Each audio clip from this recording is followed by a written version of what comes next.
Hello and welcome to Dishing Delights.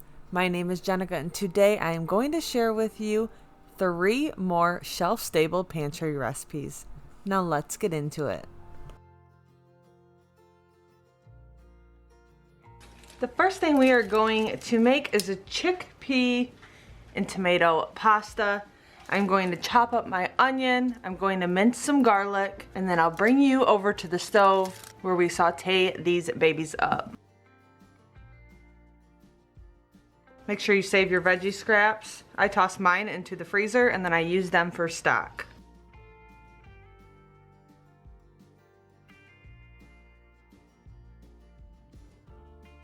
I'm going to take this onion and I'm going to add it to the pot with a little bit of olive oil. I just have a little bit of olive oil and I tossed in my onion. And I'm going to let this cook down for about 10 minutes. I want them to really caramelize.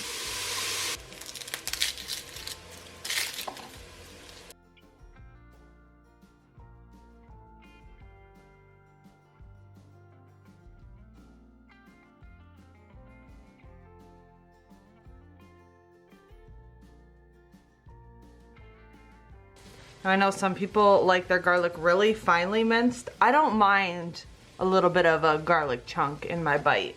Now I am opening up my cans. This is a can of petite diced tomatoes and tomato juice. I am not going to drain this. I'm also going to open up a can of tomato paste and my chickpeas, and I will drain these.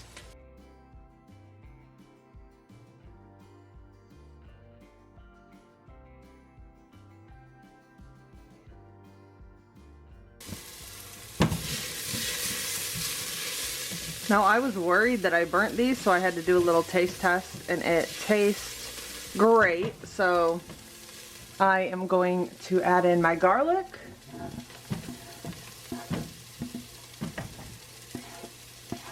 We're just going to cook that until it's fragrant, which will be about a minute.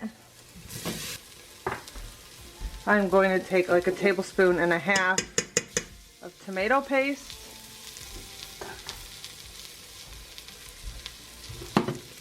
Ooh, that garlic is really starting to smell.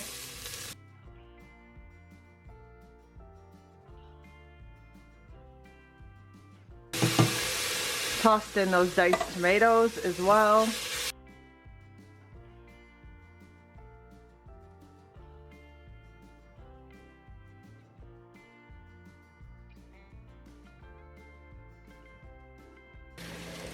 Now I have a can of water. I'm adding in my can of chickpeas.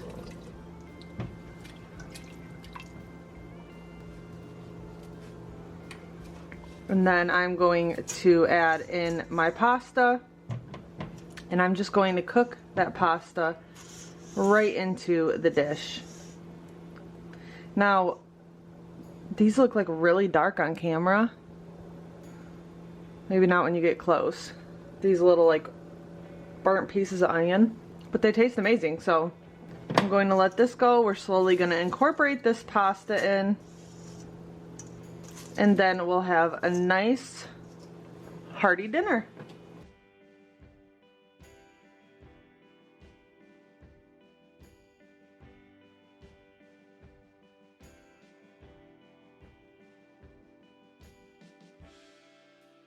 Now, simply because I just cannot leave anything alone, I'm taking some Italian seasoning. You can use any seasonings you'd like.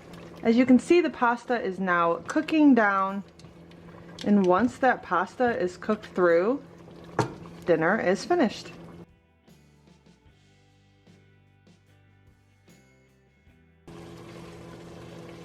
Hot.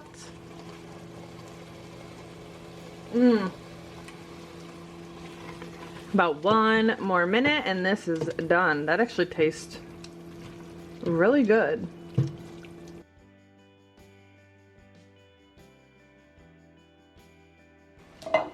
All right, it is done. There is our delicious pasta. I have some Parmesan cheese. I just grabbed this one out of the fridge just because I didn't want to open one that I have in my cabinet. But throw a couple of these in your pantry. They're super cheap. They remind you of childhood. Nothing better. I got this one at Aldi, but you can get them anywhere. I've even seen them at the Dollar Tree.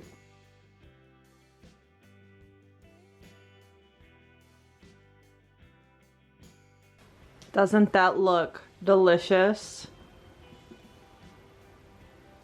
And of course, I'm going to add some cheese. And that is what's for dinner. It's actually lunch, but we're gonna pretend like this is dinner.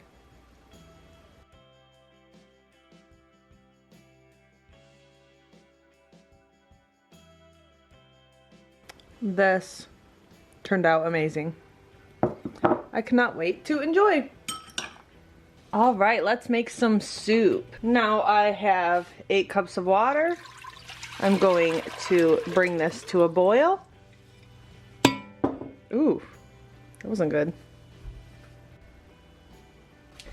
All right, I am going to use this minestrone. Is it minestrone? Minestrone. I don't know how to say this correctly. Can you let me know down below? But I am going to toss this in. I love these Bear Creek soups for camping or just emergency situations. They have all sorts of flavors and they are pretty great. And you can add a whole lot of things to them to make them to your liking. I know I added some extra canned chicken to the chicken noodle soup one I made previously. So that water was boiling and we are going to cook this for 15 minutes. So once it comes to a full boil now, I'll lower the heat a bit and then we will let it cook for 15 minutes. Ooh, wasn't paying attention and now it's boiling. All right, I'm going to turn that heat down so that it's just simmering. Let's check it out. It only has 15 seconds left. Now, as you can see, those vegetables are rehydrated. That pasta is cooked through. Honestly, the only thing better than a soup with 1 pasta noodle is a soup with 2 pasta noodles. Looks so good. All right, I'm going to take this off of the oven. We're going to serve this up with some bread. Now I am going to slice up some bread. This countertop looks so gross every time I watch it back. You can see all the times that I have coffee stains and everything. It's just how it is. I have not oiled this in probably 8 months, so I really need to soon. But anyways, this is a loaf of bread that I made earlier this week. I'm going to chop a big slice of that off. Isn't that absolutely beautiful? And then this bread knife, let me see if I can show you. And then this bread knife, I'll try to remember to link it down below, but this is so nice. And if you make homemade bread, invest in a good bread knife. It will change your life. And of course, I have my butter. It's actually pretty cold. Okay, my butter is not room temp. It's a little bit cold, so I'm just gonna have to work with this. All right, let's make a bowl of soup.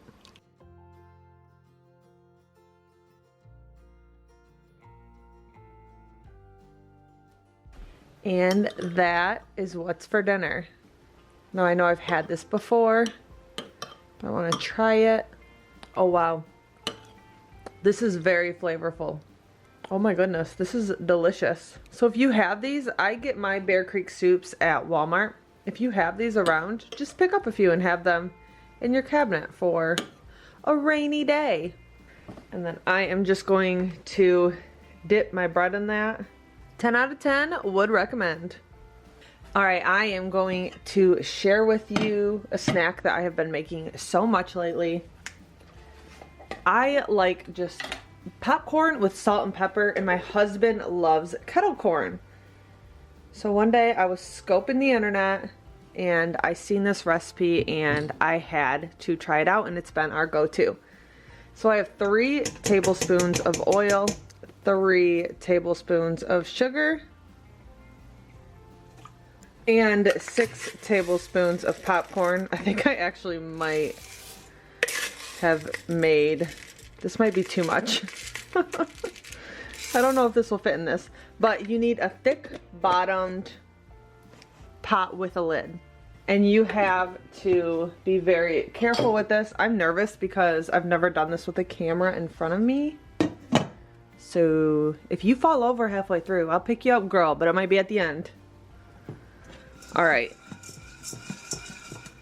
Okay, I have the heat at a medium-low, and you just keep stirring this around.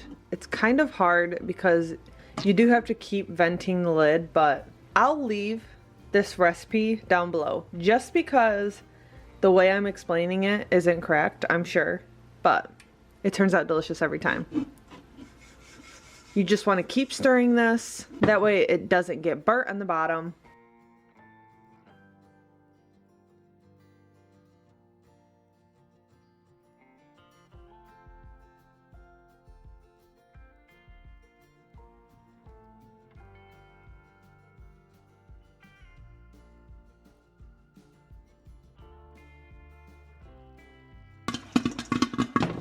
Now it gets kind of hard to shake at this point.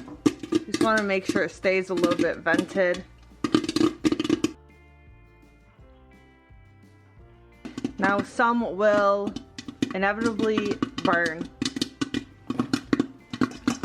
You just want to keep shaking it up.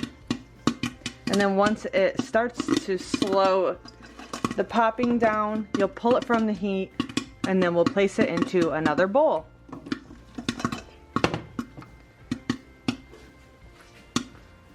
Like that. Now there is our popcorn. Now as you can see, there's like caramel at the bottom. Because I was fumbling around with the camera, some of these got a little bit more cooked. But I am usually not a sweets person, and this is absolutely phenomenal. As you can see, some of the pieces stick together. It's the perfect amount of sweetness. It is so delicious.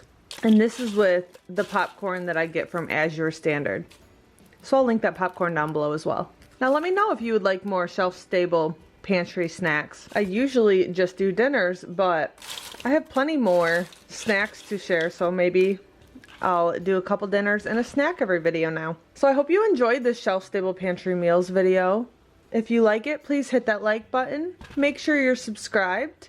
And hit that notification bell so you can be notified when I upload my next video. And also, just in case you're watching till the end, these are some morel mushrooms that I dried last year, and it is almost season again.